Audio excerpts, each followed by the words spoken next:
Y bueno, vamos a continuar estudiando este sermón de Pablo. Hoy vamos a terminar de estudiar, y solo como recordatorio, bueno, Pablo está en una sinagoga en día de reposo, Antioquía de Pisidia.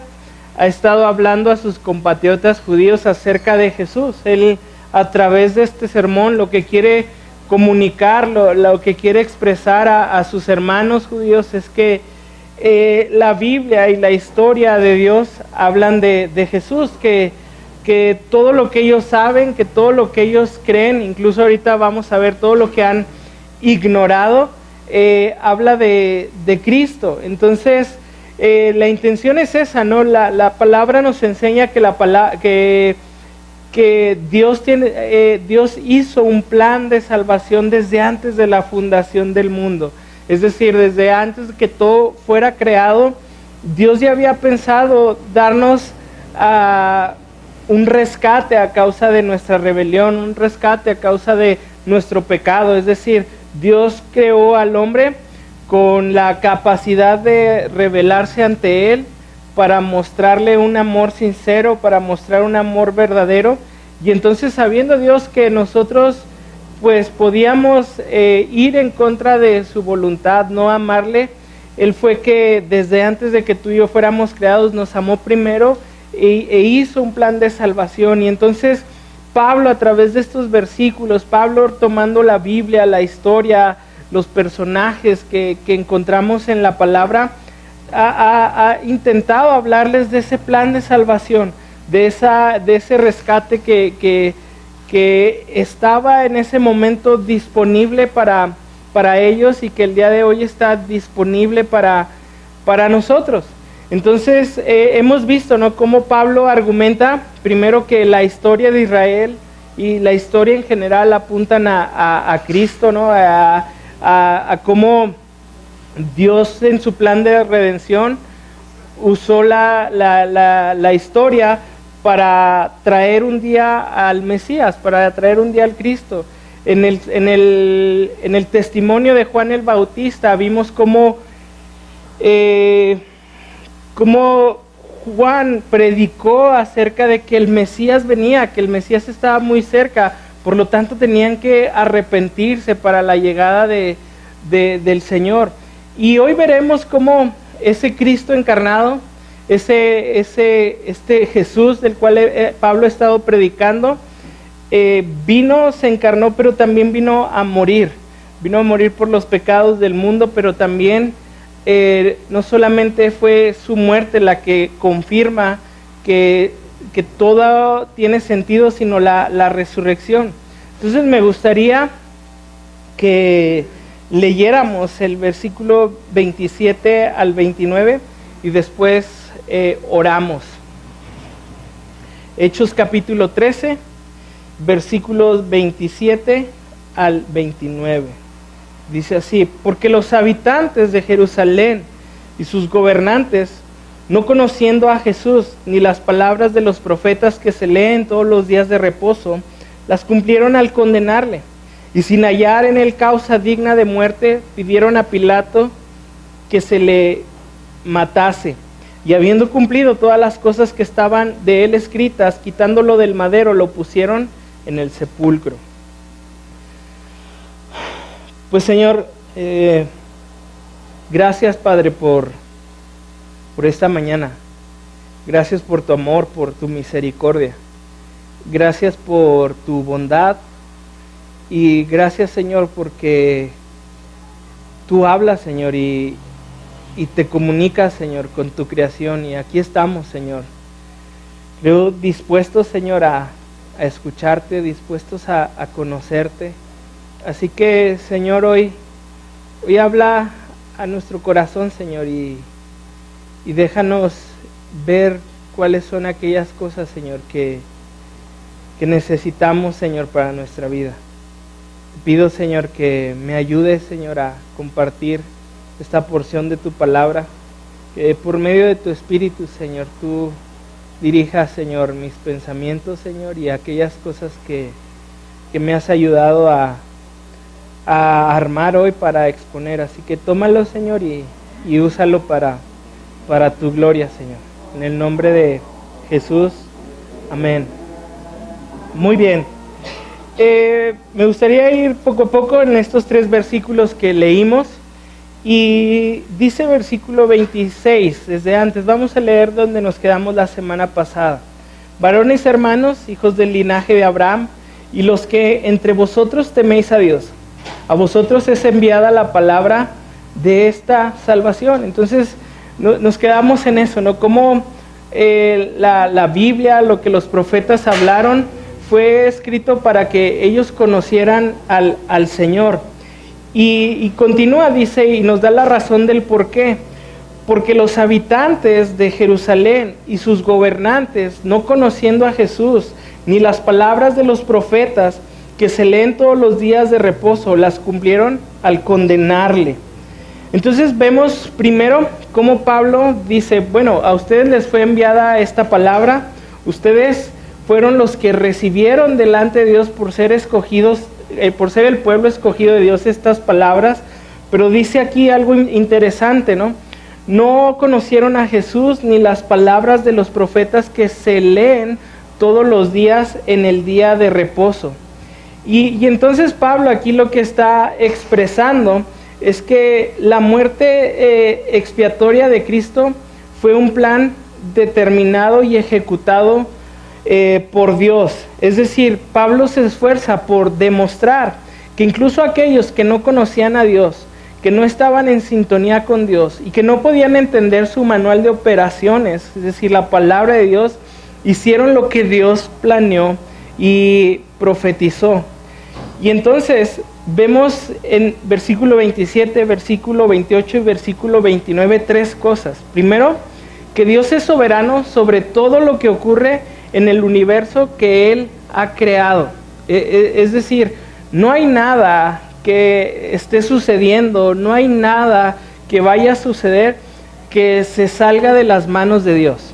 Él tiene conocimiento de estas cosas, Él permite y ha permitido lo que ha sucedido a lo largo de la historia, incluso en tu vida. Las cosas que han sucedido en tu vida han sido el plan de Dios, han sido permitidas por Dios.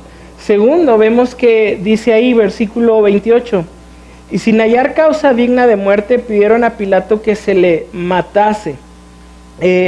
Vemos aquí que este versículo pues resume, ¿no?, de manera muy sencilla lo que sucedió unos años antes, ¿no? Cómo Jesús fue llevado, fue acusado falsamente, cómo Jesús fue crucificado, y sabemos que todo esto pasó por Pilato, ¿no? El gobernador romano fue al final de cuentas quien autorizó la crucifixión de Jesús. Dice, y habiendo cumplido todas las cosas que de él estaban escritas, quitándolo del madero lo pusieron en el sepulcro. Es decir, la historia de Jesús no fue un accidente, la muerte de Jesús no fue un accidente. Dios, que es soberano y que creó todo, permitió y orquestó este momento para Cristo. Y entonces lo segundo que podemos ver en esto es que si algo hace Dios es que Él expresa su voluntad con la final de que todas las cosas se cumplan. Es decir, en el principio leemos y creó Dios y dijo Dios y las cosas fueron hechas. Entonces todo lo que Dios ha decretado para el hombre, todo lo que Dios ha decretado para la historia se ha cumplido y se va a cumplir. Hay cosas que encontramos en la palabra, por ejemplo, que aún no se cumplen. Cuando llegamos a Apocalipsis capítulo 4, de ahí en adelante podemos notar y ver que son cosas que aún no suceden, pero que tenemos la seguridad que porque es palabra de Dios se van a cumplir. Y lo tercero es que Dios ha revelado y consumado parte de ese plan y parte es la cruz del Calvario, ¿no? Podemos ver que así como faltan cosas por cumplirse, hay cosas que ya se cumplieron, hay cosas que Él habló y fueron hechas. Entre esas cosas el nacimiento de Jesús, la muerte de Jesús, la crucifixión de Jesús. Pero me quiero centrar en lo segundo, en esto que mencioné, que dije que Dios ha pronunciado palabras que expresen su voluntad con la final de que ellas se cumplan. Entonces, la palabra de Dios nos dirige directamente a nosotros y la palabra de Dios no solamente expresa gobierno. Por ejemplo, podemos ver los 10 mandamientos: no robarás, no matarás, y vemos que son leyes. La palabra de Dios no es solamente como para mostrarnos su voluntad, eso es lo que quiero decir. No es para decirnos solamente lo que va a suceder, lo que ha sucedido, sino también, si Dios habla y se comunica con nosotros, es porque Él quiere tener una comunión con nosotros. Él quiere estar en contacto con su creación. Así nos formó, para tener una comunión con Él. Y esa comunión sabemos que en el huerto del Edén quedó rota. Entonces la Biblia nos muestra una historia de redención. Cómo es que el hombre puede tener otra vez comunicación con su Creador. Cómo el hombre se puede encontrar con su Creador. Y entonces, por más que Dios sea un gran rey, no es su deseo vivir distanciado de nosotros. Algo que debemos de dar gracias a Dios es que Él no quiere que vivamos ajenos a Él. Él quiere tener una comunión con nosotros. Y nos hizo para tener interacción con Él y que pudiéramos andar siempre en una relación de amor con Él. Pero una relación de este tipo solo puede existir cuando las partes se conocen mutuamente.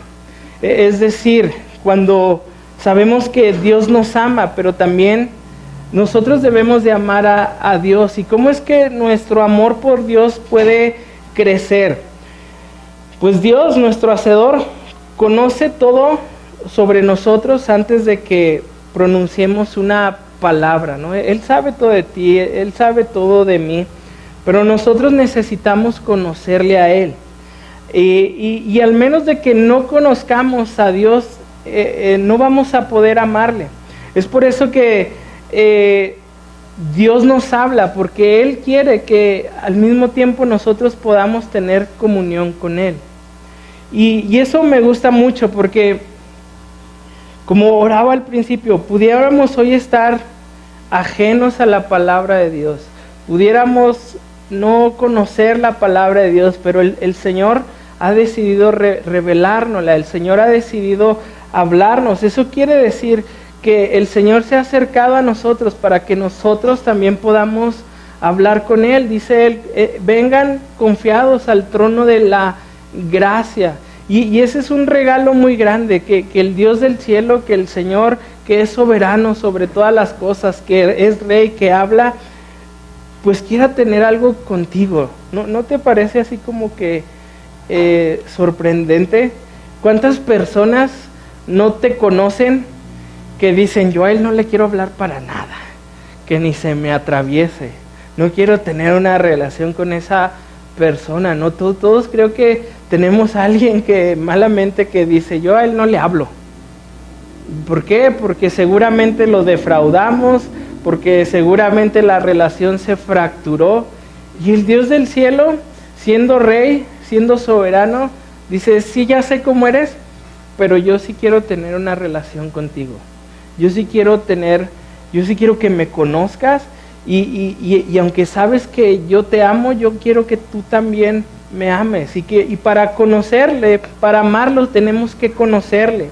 Entonces, aquí Pablo dice que los habitantes de Jerusalén, es decir, el pueblo, y los gobernantes, los saduceos, los fariseos, los sacerdotes, no conocieron a Jesús ni las palabras de los profetas.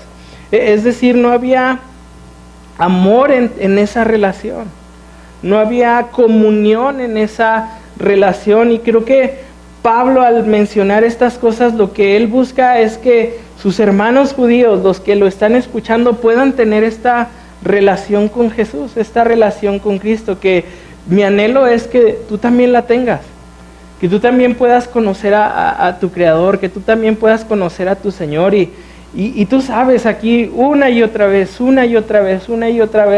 se te anima a que abras tu Biblia. se te anima a que conozcas al Señor a través de la palabra de Dios. El Señor dice que las Escrituras dan testimonio de Él. Y también Juan dice que a Dios lo conocemos porque conocimos a Jesús. Entonces están ligadas una con la otra. Si tú quieres conocer a tu Creador, necesitas saber lo que Él expresó.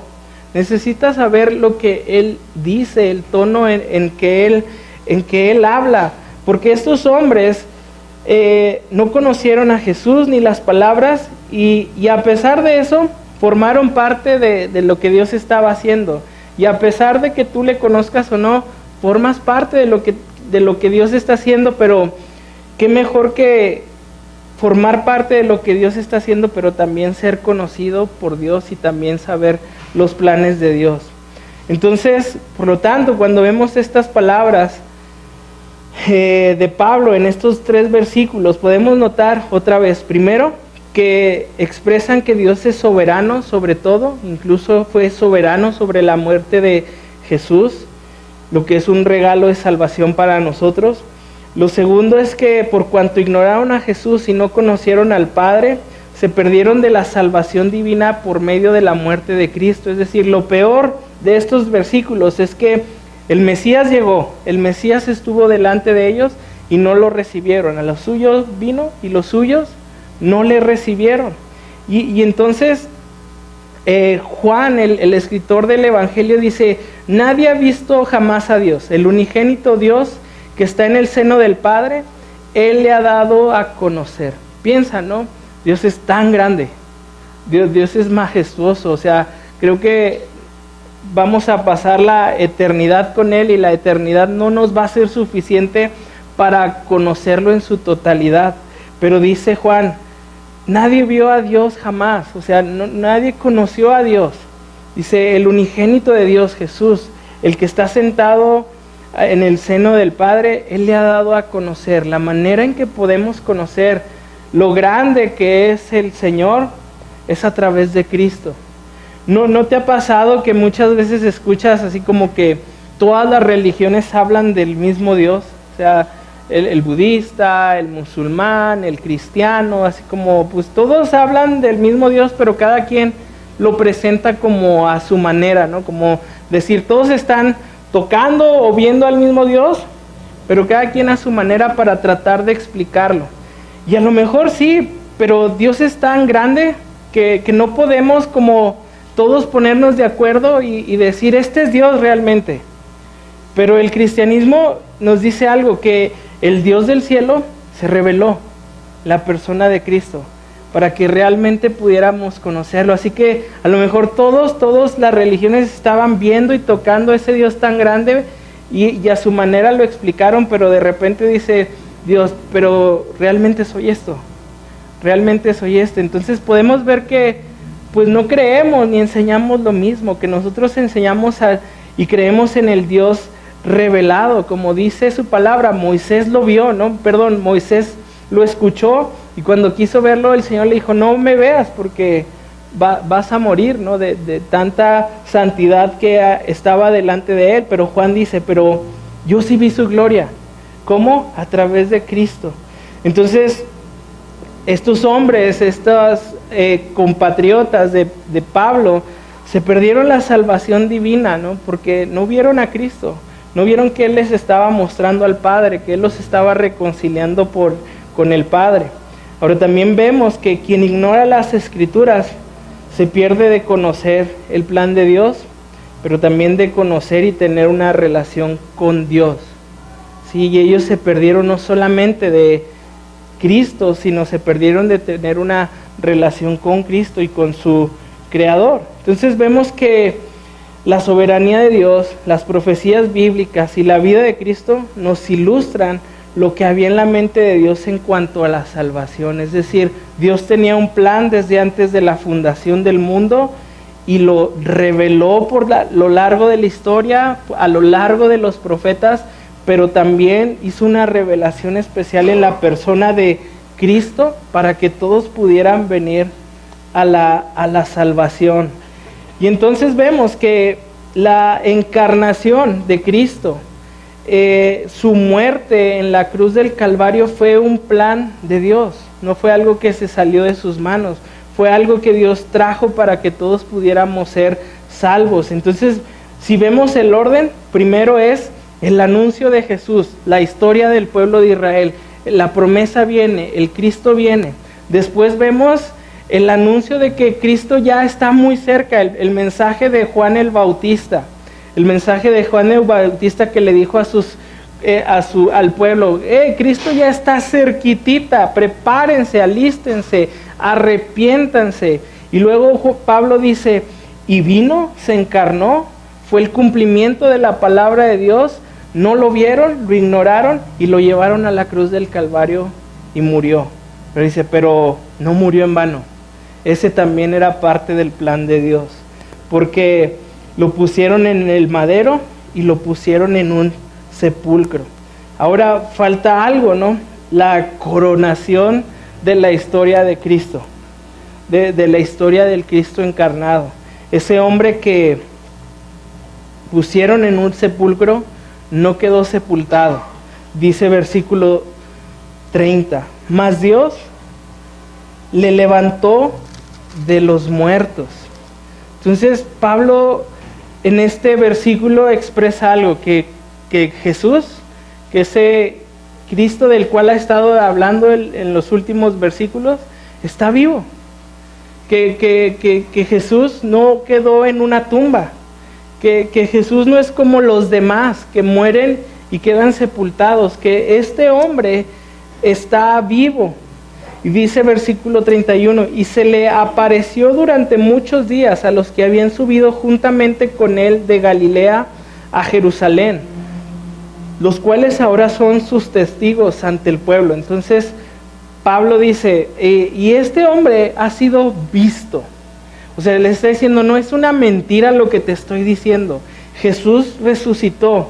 Dice, y muchos de los que habían estado con él en Galilea, que después estuvieron en Jerusalén. ¿Recuerdas cómo Jesús se presenta ante sus discípulos en Galilea esa noche que están todos reunidos y Jesús les dice, tengo sed? Y que Tomás dice, a ver, yo no voy a creer hasta que no meta mi mano en el costado, hasta que no... Entonces estaban en Galilea, pero después de esos días el Señor le dice a sus discípulos, vayan a Jerusalén y esperen la promesa que yo les dije que iba a venir, la promesa del Espíritu Santo. Y van a Jerusalén, al monte, y estuvieron con Cristo esos 40 días. Ahora Pablo en Corintios también nos dice que no solamente fueron ellos, que hubo 500 hombres que también vieron a Jesús resucitado. O sea que había una multitud de testigos que podía afirmar que Jesús estaba vivo. Ahora, para nosotros eso queda casi 2000 años lejos de historia, y muchos dudan, ¿no? De, a ver, pero ¿cómo que resucitó, no? Pero para los que Pablo está hablando en este momento, han pasado aproximadamente entre 10 y 15 años de la muerte y resurrección de Jesús. Es decir, cuando Pablo le dice esto a estos hombres, ellos podían salir de la sinagoga e ir a preguntar a todos aquellos que según vieron a Jesús vivo. Podían preguntar a los apóstoles, podían preguntar a estos 500 hombres, podían preguntar a María, su madre, a todas estas mujeres que estuvieron viendo la resurrección de Jesús. Es decir, esto que Pablo pone aquí dice, la resurrección es un hecho corroborable. Vayan y pregunten, vayan y vean si estoy mintiendo, porque Cristo resucitó y por muchos fue visto, y muchos dice son, no dice eran, dice son sus testigos. Ese quiere decir que muchos estaban vivos. Y entonces dice, y nosotros también os anunciamos el evangelio de aquella promesa hecha a nuestros padres, y dice Pablo, y nosotros hemos creído eso, y nosotros predicamos eso, y ahí entramos nosotros también, que nosotros también hemos creído esto, y predicamos acerca de la muerte, pero también de la resurrección de Jesús. Dice, promesa hecha a nuestros padres, la cual Dios ha cumplido a los hijos de ellos, a nosotros resucitando a Jesús, como está escrito también en el Salmo 2: mi hijo eres tú, yo te he engendrado hoy. Y en cuanto a que le levantó de los muertos para nunca más volver a corrupción, es decir, a muerte, lo dijo así: os daré las misericordias fieles de David. Por eso dice también en otro salmo: no permitirás que tu santo vea corrupción, porque a la verdad David, habiendo servido a su propia generación según la voluntad de Dios, durmió. Es decir, dice, David no estaba como que hablando totalmente de él, porque dice, David al final de cuentas durmió, murió, y fue reunido con sus padres, y eso también nos habla de esperanza, ¿no? Fue reunido, está vivo y vio corrupción, pero murió. Mas aquel a quien Dios levantó no vio corrupción. Ahora, en estos versículos vamos a encontrar algunas referencias cruzadas que Pablo está diciendo. Pablo está mencionando 2 salmos en estos versículos y está mencionando al profeta Isaías. Es decir, lo que Pablo quiere mostrar a partir de la resurrección de Cristo es que Jesús realmente era el Mesías, es que Jesús es el cumplimiento de las promesas hechas a David por cuanto resucitó, y que Jesús es el cumplimiento de las profecías de David por cuanto resucitó. Entonces, para entenderlo un poco, me gustaría que lo viéramos cada una poco a poco. Acompáñame al Salmo 2. Y en lo que lo encuentras, voy a leer otra vez versículo 33. Dice: la cual Dios ha cumplido a los hijos de ellos, a nosotros resucitando a Jesús, como está escrito también en el Salmo 2: mi hijo eres tú, yo te he engendrado hoy. Entonces, Salmo 2.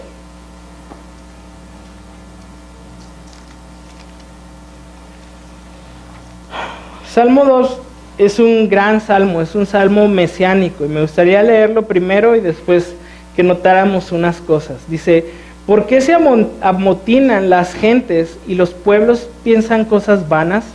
Se levantarán los reyes de la tierra y príncipes consultarán unidos contra Jehová y contra su ungido, diciendo: rompamos sus ligaduras y echemos de nosotros sus cuerdas. El que mora en los cielos se reirá, el Señor se burlará de ellos. Luego hablará a ellos en su furor y los turbará con su ira. Pero yo he puesto mi rey sobre Sión, mi santo monte. Yo publicaré el decreto. Jehová me ha dicho: mi hijo eres tú, yo te he engendrado hoy. Pídeme y te daré por herencia las naciones, y como posesión tuya los confines de la tierra. Los quebrantarás con vara de hierro, como vasija de alfarero los desmenuzarás. Entonces, este es un salmo que habla de una celebración que se hacía cuando el nuevo rey iba a ser coronado. Cuando el nuevo rey iba a ser coronado, probablemente se leía este salmo, se recordaba este salmo, haciendo ver que era la voluntad de Dios que el rey que estaba por entrar había sido escogido por Dios, pero más aún era aplicado a la vida de David. Entonces vemos así del versículo 1 al 3, tenemos la rebelión la rebeldía descrita de las naciones. Hemos estado estudiando en el libro de Samuel la vida de David, digámoslo, antes de llegar al trono. En este tiempo ha sido un periodo de persecución para David. El rey Saúl, que en ese momento era el rey, al enterarse que David había sido escogido por Dios, pues quería procurar que David no llegara al reino, y en su celo, en su ira, estaba buscando la vida de David. Y entonces hemos estado leyendo cómo David huía constantemente de la furia de Saúl. Y entonces David podemos relacionarlo aquí porque él dice: ¿por qué se amotinan los pueblos y piensan cosas vanas? Es decir, aquí comienza David diciendo: hay mucha rebeldía, hay mucha ira hacia mi persona, que está impidiendo, que no quiere que yo sea ese rey elegido. Y después del versículo 4 al 6, muestra a David la voluntad de Dios, la decisión del Señor acerca de él. Es decir, de una manera breve muestra cómo, a pesar de los esfuerzos rebeldes para que él no estableciera su dominio como rey, el Señor ya había dicho algo. Y entonces dice: el que mora en los cielos se reirá, el Señor se burlará de ellos, luego hablará de ellos en su furor y los turbará con su ira. Y dice: pero yo he puesto mi rey sobre Sión, mi santo monte. Es decir, David aquí es una oración de confianza diciendo: yo sé que hay mucha rebelión, pero también sé que la voluntad de Dios va a ser hecha, que yo voy a llegar a ese trono porque Dios así lo ha establecido, porque soy su ungido. Y del versículo 7 al 9 encontramos, por decirlo de una manera, la coronación del rey, o la reivindicación de Dios del rey. Dice: yo publicaré el decreto. Jehová me ha dicho: mi hijo eres tú, yo te engendré hoy. Así como diciendo, Jehová me ha dicho: yo soy el escogido de Dios. Yo soy quien Dios ha escogido entre todas las naciones. Pídeme y te daré por herencia las naciones, y como posesión tuya los confines de la tierra. Dice: los quebrantarás con vara de hierro, como vasija de alfarero los desmenuzarás. Ahora pues, oh reyes, sed prudentes y admitir amonestación, jueces de la tierra. Entonces, ¿de qué manera Pablo o nosotros podemos relacionar la resurrección de Cristo con este Salmo 2? Y creo que la resurrección se relaciona mostrándonos cómo Jesús es el legítimo rey. Cómo Jesús, a pesar de la oposición, a pesar de la cruz del Calvario, a pesar de la rebelión de su pueblo, porque él fuera reconocido como el Cristo, a pesar de todo eso, Cristo se convierte en el Rey de Reyes y Señor de Señores. Y en los últimos versículos que leímos, nos habla de la coronación del Rey. Cómo este gobernante escogido por Dios iba y fue reconocido Rey. Y entonces, para nosotros, Jesús, su coronación, lo que afirma, lo que confirma la palabra de Dios es la resurrección. Lo que afirma que Jesús era el Cristo, lo que afirma que Jesús era el Mesías, el escogido de Dios, era la resurrección. Dice Pablo: si Cristo no resucitó, vana es nuestra fe. O sea, todo lo que creeríamos acerca de la Biblia, todo lo que creeríamos acerca de Cristo como Mesías, como Salvador, como Rey, todo se derrumba si Cristo no resucitó. Así que la corona de victoria, la corona de vindicación para nuestro Señor Jesucristo es la resurrección. Porque por cuanto Cristo resucitó, estamos seguros de quién es Él, de su victoria. Entonces podemos reconocer en los versículos anteriores a un Cristo que fue a la cruz, a un Cristo que fue a la tumba, el Cordero de Dios que quita el pecado del mundo. Pero en estos versículos Pablo dice: pero también es el león de la tribu de Judá. Es decir, es Cordero y es león. Él es soberano, Él es gobernante, Él es Rey de toda la creación. Y su resurrección confirma y afirma su posición como soberano de las naciones. Ese es nuestro Señor, el Rey de Reyes, y la cruz y la resurrección afirma todo lo que se había hablado de Él, afirma la voz de los profetas, afirma su muerte expiatoria, porque sabemos que tenemos un Rey vivo, un Rey que está sentado a la diestra del Padre. Y entonces Pablo les está diciendo a sus compatriotas judíos: ¿recuerdan ese Rey que iba a ser reconocido, que iba a ser vindicado por Dios, que iba a ser puesto por Dios? Bueno, es Cristo, y la resurrección lo afirma. Lo segundo que vemos es el cumplimiento de las misericordias hechas a David. Ahí en versículo 34 dice: Y en cuanto a que le levantó de los muertos para nunca más volver a corrupción, lo dijo así: os daré las misericordias fieles de David. Y Pablo está mencionando el libro del profeta Isaías, capítulo 55, versículo 3, pero a mí me gustaría leer desde el versículo 1. Dice: a todos los sedientos, venid a las aguas, y los que no tienen dinero, venid, comprad y comed. Venid, comprad sin dinero y sin precio vino y leche. ¿Por qué gastáis el dinero en lo que no es pan, y vuestro trabajo en lo que no sacia? Oídme atentamente y comed del bien, y se deleitará vuestra alma con grosura. Inclinad vuestro oído y venid a mí, y vivirá vuestra alma, y haré con vosotros pacto eterno, las misericordias firmes de David. Y aquí vemos lo que menciona Pablo. Entonces nuevamente dice ahí Pablo: por cuanto le levantó de los muertos para nunca más volver a corrupción, lo dijo así: os daré las misericordias fieles de David. Entonces nuevamente este es un pasaje mesiánico, un pasaje que apuntaba directamente al reinado de Jesús. Las misericordias de David era que de su linaje iba a venir un rey eterno, un rey para siempre. Pero también podemos tomar las misericordias de David en cuanto a su vida y su pecado. Tú y yo sabemos que hay un pasaje muy oscuro en la vida de David: su pecado con Betsabé y Urías. ¿Sí lo recuerdas? Era tiempo de guerra. David se queda en su palacio, está de ocioso paseando.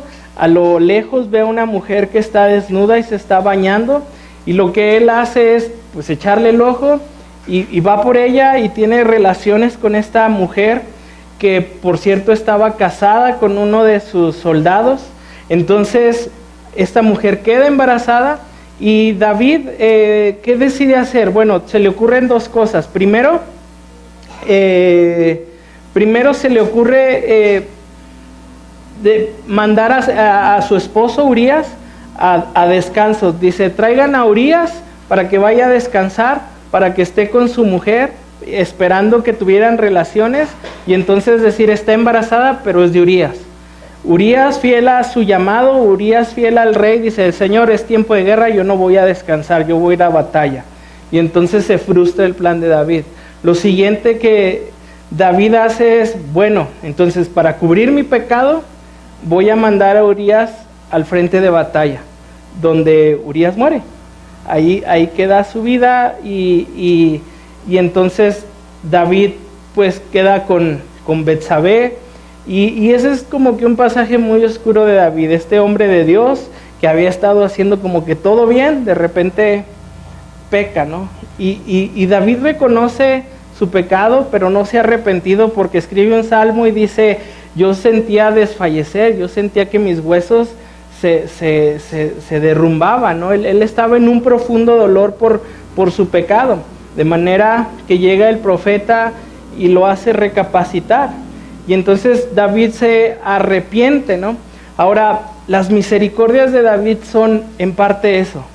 ¿Cómo es que un hombre que merecía la muerte por tan grande pecado que había hecho delante de Dios, Dios fue misericordioso con él? Es decir, no le dio lo que merecía, le dio la oportunidad de ser perdonado. Y entonces Pablo les está diciendo: nosotros no matamos a Urías, nosotros matamos a Cristo. Nosotros matamos a aquel que ha resucitado de entre los muertos. Y esas misericordias de David, dice, están disponibles para ustedes. Y creo que esas mismas misericordias de David están disponibles el día de hoy para nosotros, porque la Biblia nos enseña que no hay ninguno justo, que todos somos culpables delante de Dios por nuestro pecado. No hay alguien que, si no va a través de Cristo al Padre, pueda encontrar vida. Necesitan arrepentimiento. Y entonces Pablo creo que nos muestra aquí que esas misericordias que fueron dadas a David, ese perdón, ese amor de Dios, esa justicia de Dios, esa justificación de Dios, está hoy disponible para nosotros. para todo aquel que cree en Él y pueda arrepentirse, puede encontrar vida en Cristo. ¿Por qué? Porque Cristo no está muerto, porque Cristo vive. Cristo puede perdonar a los pecadores. El Señor puede perdonar a los pecadores a través de Cristo, y entonces nosotros también podemos tomar eso.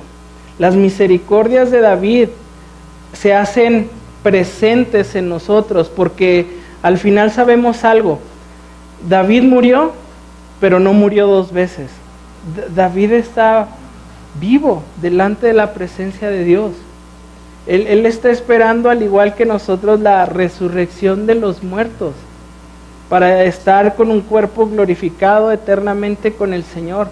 Y todo eso porque creyó en este Mesías venidero. Y para nosotros es lo mismo. Nosotros podemos morir una vez, pero no dos veces, porque nuestro Señor venció a la muerte en la resurrección del Calvario, y sus misericordias se hacen hoy presentes para todos nosotros. Y por último, David cita otra vez un salmo, el Salmo 16:10. El Salmo 16:10 dice así: se alegró por tanto mi corazón, y se gozó mi alma. Mi carne también reposará confiadamente, porque no dejarás mi alma en el Seol, ni permitirás que tu santo vea corrupción.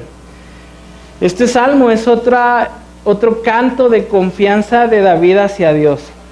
David veía el peligro alrededor de él, sabía que se procuraba su vida, sabía que había gente que lo quería muerto, gente poderosa, pero David sabía algo, que el Señor no lo iba a permitir. Y entonces dice ahí: porque no dejarás mi alma en el Seol, el lugar de los muertos, ni permitirás que tu santo vea corrupción, es decir, ni permitirás que tu santo vea la muerte. Es decir, David está expresando que aunque hay mucho peligro, él sabe y confía que en ese momento no va a morir, que él no va a morir. Y entonces lo que aquí podemos relacionar con Pablo es que Pablo está diciendo que David está hablando una tipología de Cristo, que porque sus palabras trascendieron más allá de la vida de David y se cumplieron plenamente en Jesús, porque David murió, porque David durmió en algún momento, él sí vio la muerte, pero Cristo no se quedó en esa condición, se quedó en esa condición, y Cristo no. Cristo resucitó de entre los muertos, venciendo a la muerte. Así que en un sentido más completo esto aplica para nosotros el día de hoy, ya que por medio de la doctrina de la resurrección podremos decir que a pesar del fallecimiento que nos espera, Dios no permitirá que nuestra comunión termine con Él, sino que eternamente podremos disfrutar de nuestro Señor. Y esto es posible porque Cristo conquistó a la muerte. Así que Pablo expresa que David hablaba proféticamente de Cristo, de aquel que moriría pero resucitaría, para que nosotros juntamente con Cristo resucitemos. Un día los que morimos en Cristo vamos a resucitar para vida eterna. Y los que mueren sin Cristo van a resucitar para condenación eterna. Van a ir delante de Dios al juicio del trono blanco que habla en Apocalipsis.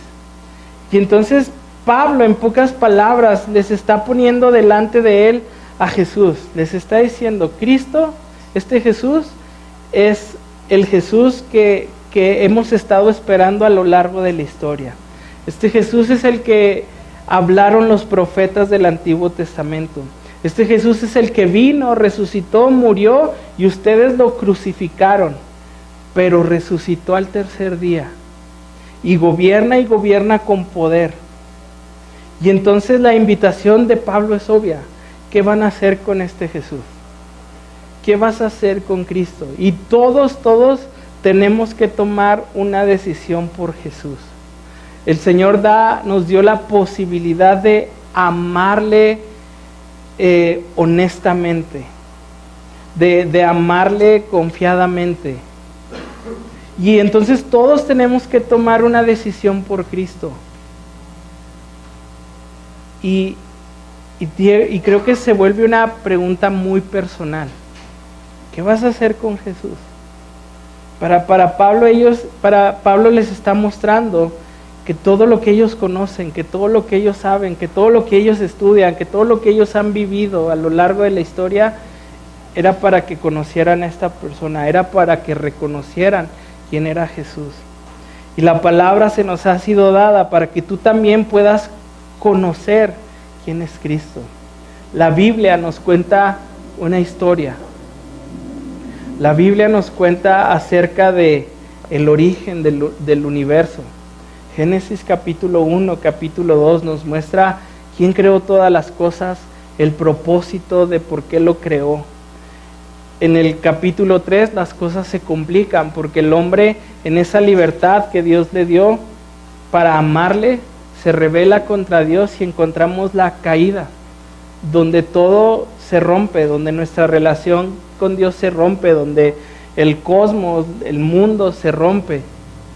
Y ahí es donde comienza, ¿no?, la historia de redención, el camino hacia Jesús, porque Dios puso esa promesa que a pesar de que todo ya estaba corrupto, Él prometió restaurarlo todo. Y entonces la historia de redención es todo esto, toda la historia de Israel, toda la historia que encontramos en la Biblia hasta llegar a Cristo. Y en la cruz del Calvario reconciliarnos con el Padre y reconciliarnos para vida eterna. Y entonces ahí encontramos nuestra redención. Todo aquello que había sido roto, en Cristo encuentra sanidad, en Cristo encuentra una solución. Y después tenemos restauración. Lo que sigue después de la redención es Jesús formándonos, Jesús cambiando nuestra mente. Es eso. Y entonces Pablo les está mostrando esa historia de redención, cómo fuimos encontrados por Dios, cómo fuimos perdonados por Dios, y les está diciendo todo eso es por Cristo, el Cristo resucitado, el Cristo que vive hoy. ¿Y qué van a hacer? Y entonces dice versículo 38 al 41: Sabed pues esto, varones hermanos, que por medio de él se nos anuncia el perdón de pecados. Otra vez un llamado al arrepentimiento. Les está hablando y les está diciendo, no es por su religión, no es por lo que ustedes creen que pueden hacer. Dios ha traído la restauración a su vida, el perdón de los pecados. En él pueden encontrar salvación. Que todo aquello que por la ley de Moisés no pudiste ser justificados, en él es justificado todo aquel que cree. Entonces dice Pablo, Pablo, ustedes se han dado cuenta que no podemos cumplir la ley, que no hay mandato de parte de Dios que podamos cumplirlo plenamente. Es por eso que Dios nos ha justificado por Cristo, porque Él sí la cumplió, y porque Él en la cruz del Calvario pagó por nuestros pecados y hemos sido declarados justos. El acta que nos era contraria, el acta que decía culpable, digno de muerte, el Señor Jesús la tomó y la llevó a la cruz del Calvario y ahí la clavó.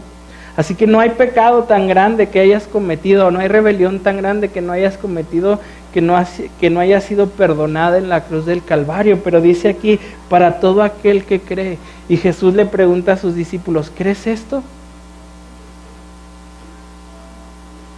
Y dice, mirad pues que no venga sobre nosotros lo que está dicho en los profetas. Y va a mencionar al profeta Habacuc. Mirad, oh menospreciadores, y asombraos, y desapareced, porque yo hago una obra en vuestros días, obra que no creeréis, si alguien os la contare. Entonces, Pablo dice, no sean incrédulos, como nuestros antepasados, como los que escucharon a los profetas y no creyeron. Ustedes no sean incrédulos, y en verdad, no seas incrédulo. En verdad creo que Cristo vino por tu vida, que Cristo vino a salvar tu vida, a rescatar tu vida de la condena, a rescatar tu vida del infierno, a rescatar tu vida de una vida lejos de Él, lejos de tu Creador.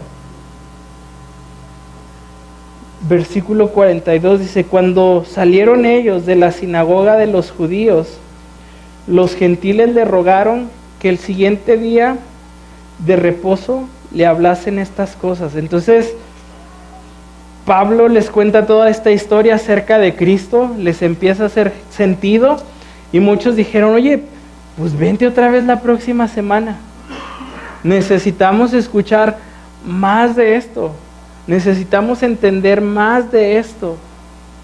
Y sabes, creo que ese debería de ser nuestro corazón, que cada día anhelar y anhelar más la palabra de Dios. Que hoy no te sea suficiente el recibir una hora de enseñanza, sino que todos los días tengas más hambre de Cristo. Que el próximo, digo, no soy Pablo, pero que el próximo domingo tú tengas ganas de estar acá escuchando la palabra de Dios. Porque en ella hay vida, porque en ella hay verdad, porque en ella hay esperanza. Ellos decían: Pablo, pues vente el próximo sábado, era día de reposo, el próximo sábado. Y yo te digo a ti: vente el próximo domingo. Sigamos creciendo en la palabra de Dios, sigamos escuchando el consejo de Dios. No menosprecies el domingo a las 9 o 11 de la mañana. No menosprecies ese tiempo, porque es un tiempo donde Dios nos habla. Es un tiempo donde Dios nos deja conocerle. Es un tiempo que en verdad para mí es muy valioso. Hablar de Cristo, escuchar de Cristo, vivir para Cristo. Y ellos querían más, y mi oración todos los días por ti es esa, y es sincero. Todos los días oro y digo: Señor, que hoy quieran algo contigo, que hoy no se olviden de ti, que hoy tengan hambre de ti. Es mi oración constante por ti. Y dice: y despedida la congregación, muchos de los judíos y de los prosélitos, es decir, extranjeros o no judíos que se convirtieron al judaísmo, piadosos, siguieron a Pablo y a Bernabé, quienes hablándoles les persuadían que perseverasen en la gracia de Dios. Y también mi consejo para ti es eso: persevera en la gracia de Dios. Y cuando hablamos de la gracia de Dios, no solamente hablamos de ese regalo de salvación, sino que perseveres en la vida que a Dios le agrada, que perseveres en aquellas cosas, o sea, lo que es importante para Dios, que sea importante para ti. Las cosas que escuchas de Dios, que Dios te habla, que Dios es claro contigo, síguelas. Camina en la voluntad de Dios, persevera en la gracia de Dios, en lo que es importante para Dios sea importante para tu vida. Lo necesitamos. Así que esa es la historia de Pablo. Pablo les está hablando acerca de la redención, cómo llegó, quién es, qué sucedió, y al final les dice: y este hombre vive y está entre nosotros y da perdón de pecados y restaura y nos justifica y nos sana, dice, y no lo menosprecien. ¿Oramos?